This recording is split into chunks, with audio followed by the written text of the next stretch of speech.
হযরতে আবু হুরায়রা রাদিয়াল্লাহু তাআলা আনহু হতে বর্ণিত, নবী সাল্লাল্লাহু আলাইহি ওয়াসাল্লাম বলেন, তিনজন শিশু ছাড়া আর কেউ দোলনায় থেকে কথা বলেনি। প্রথমজন ঈসা আলাইহিস সালাম, দ্বিতীয়জন বনি ইসরাইলের এক ব্যক্তি যাকে জুরাইজ নামে ডাকা হতো।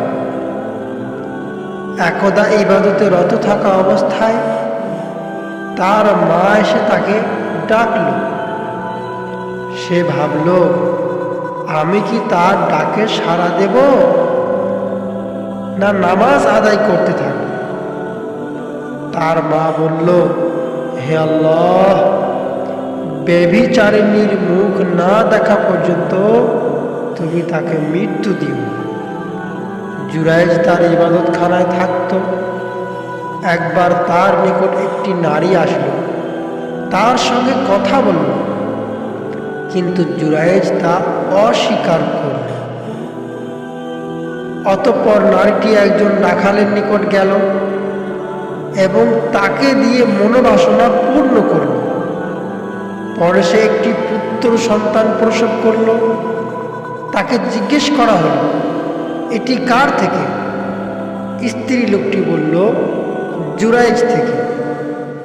লোকেরা তার নিকট আসলো এবং তার ইবাদতখানা ভেঙে দিল আর তাকে নিচে নামিয়ে আনল ও তাকে গালিগালাজ করল।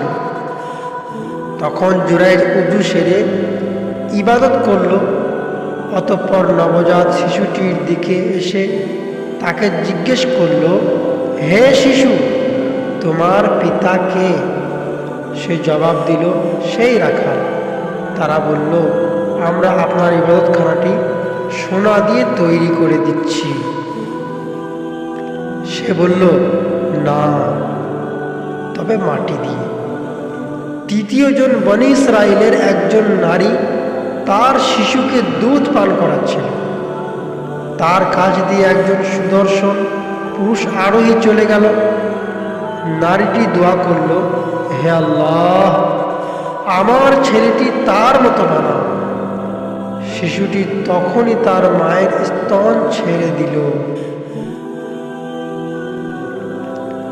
এবং আরোহীটির দিকে মুখ ফেরালো আর বলল, হে আল্লাহ, আমাকে তার মতো করুন। অতঃপর মুখ ফিরিয়ে স্তন্যপান করতে লাগল। আবু হুরায়রা রাদিয়াল্লাহু তাআলা আনহু বললেন, আমি যেন নবী সাল্লাল্লাহু আলাইহি ওয়াসাল্লামকে দেখতে পাচ্ছি, তিনি আঙুল চুষছেন। অতঃপর সেই নারীটির পার্শ্ব দিয়ে একটি দাসী চলে গেল। নারীটি বলল, হে আল্লাহ, আমার শিশুটিকে এর মতো করো না। শিশুটি তাৎক্ষণিক তার মায়ের স্তন ছেড়ে দিল আর বলল, হে আল্লাহ, আমাকে তার মতো করো। তার মা বলল, তা কেন?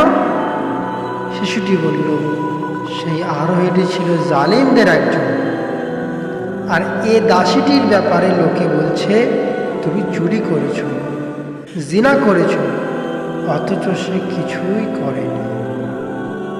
শিক্ষা: মাতা পিতার দোয়া ও বদদোয়া আল্লাহ তাআলার দরবারে বিদ্যুৎ গতিতে পৌঁছে যায়।